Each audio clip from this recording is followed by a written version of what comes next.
Shalom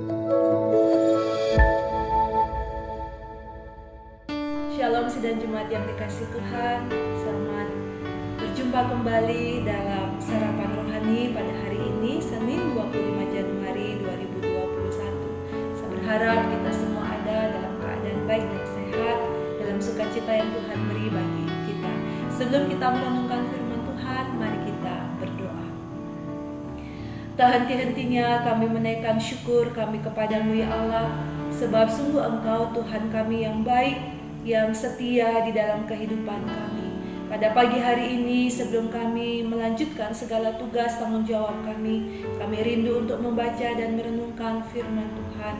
Kami mohon pengurapan ilahi terjadi atas kami, sehingga firman-Mu akan merema di dalam hidup kami, dan hidup kami berbuah di dalam Tuhan. Kami menyambut firman-Mu hanya di dalam nama Tuhan Yesus Kristus. Amin. Firman Tuhan pada hari ini dalam kitab Yeremia pasal 30 ayat yang ke-11 dan 1 Petrus pasal 5 ayat yang ke-6. Saya membacakan bagi kita semua. Sebab aku menyertai engkau, demikianlah firman Tuhan, untuk menyelamatkan engkau. Segala bangsa yang keantaranya engkau kuserahkan akan kuhabiskan, tetapi engkau ini tidak akan kuhabiskan. Aku akan menghajar engkau menurut hukum, tetapi aku sama sekali tidak memandang engkau tak bersalah. Yang kedua, 1 Petrus pasal yang kelima ayat yang ke-6. Karena itu rendahkanlah dirimu di bawah tangan Tuhan yang kuat, supaya kamu ditinggikannya pada waktunya. Demikianlah firman Tuhan pada hari ini. Berbahagia kita yang mendengar, juga melakukannya dalam hidup setiap hari. Bapak Ibu Saudara yang dikasihi Tuhan, tema firman Tuhan pada hari ini, rendahkanlah hatimu. Rendah hati lawannya adalah tinggi hati. Menjadi seseorang yang rendah hati tentu tidak mudah, sebab kecenderungan semua manusia adalah tinggi hati dan haus akan pengakuan. Dalam kitab Yeremia kita dapat menyaksikan bagaimana dampak dari kesombongan umat Tuhan yang tidak setia kepada Tuhan pada waktu itu. Ketika mereka merasa kuat, merasa mampu, ketika mereka merasa mendapat dukungan dari manusia yang lainnya, dari orang-orang di sekitarnya, mereka melupakan Tuhan. Mereka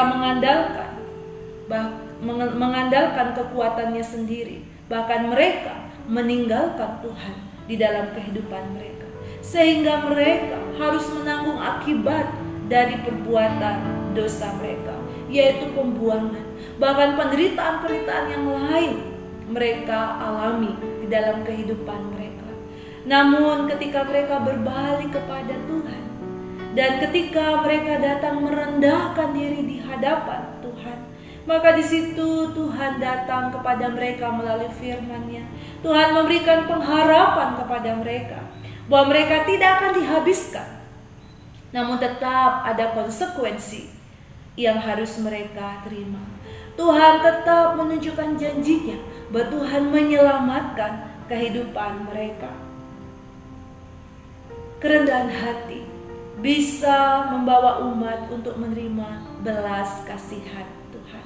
Petrus juga menasihati kita untuk mengingat bahwa pengakuan Allah lebih berarti, lebih penting dari manusia. Allah sanggup dan mau memberkati kita menurut waktunya. Oleh karena itu kita harus hidup dalam kerendahan hati di bawah tangan Allah yang penuh kuasa. Kita merendahkan diri, maka Ia akan meninggikan kita. Jadi Bapak Ibu Saudara yang dikasihi Tuhan, kalau saudara direndahkan dan mungkin saudara telah bekerja keras untuk melakukan yang baik dalam pekerjaan saudara, dalam tanggung jawab saudara, dalam pelayanan saudara, tetapi saudara tidak dihargai, janganlah menjadi tawar hati. Atau mungkin oleh karena apa yang saudara lakukan untuk kebaikan orang lain, saudara direndahkan.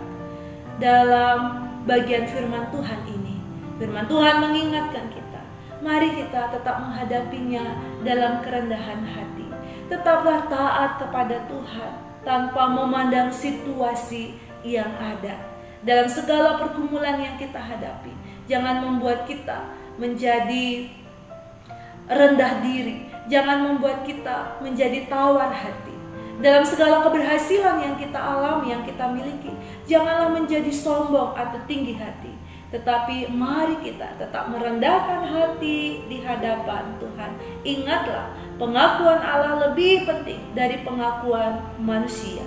Percayalah, dengan kerendahan hati yang kita tunjukkan di bawah tangan Allah yang penuh kuasa, Tuhan akan membuat kita terpesona dengan caranya menghargai dan membuat hidup kita menjadi berarti.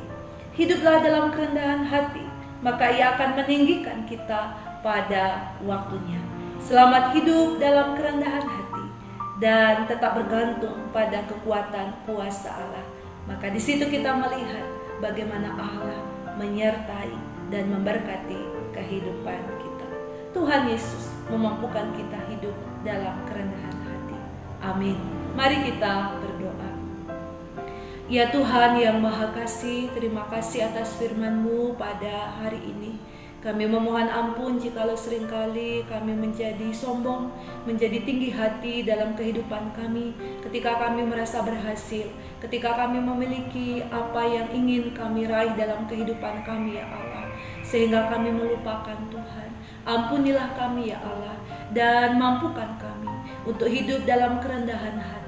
Sebab di dalam kerendahan hati kami akan merasakan dan dapat menerima belas kasihan dan pertolongan Tuhan dalam kehidupan kami setiap hari. Ajarlah kami untuk senantiasa hanya bergantung kepada Tuhan. Inilah permohonan kami ya Allah. Akhirnya kami menyerahkan seluruh hidup kami sepanjang hari ini dalam naungan kasih dan berkat-Mu. Di dalam nama Tuhan Yesus Kristus kami memohon kepada Bapa di surga. Haleluya. Amin. Selamat menjalani hari ini. Tuhan Yesus memberkati kita semua. Shalom.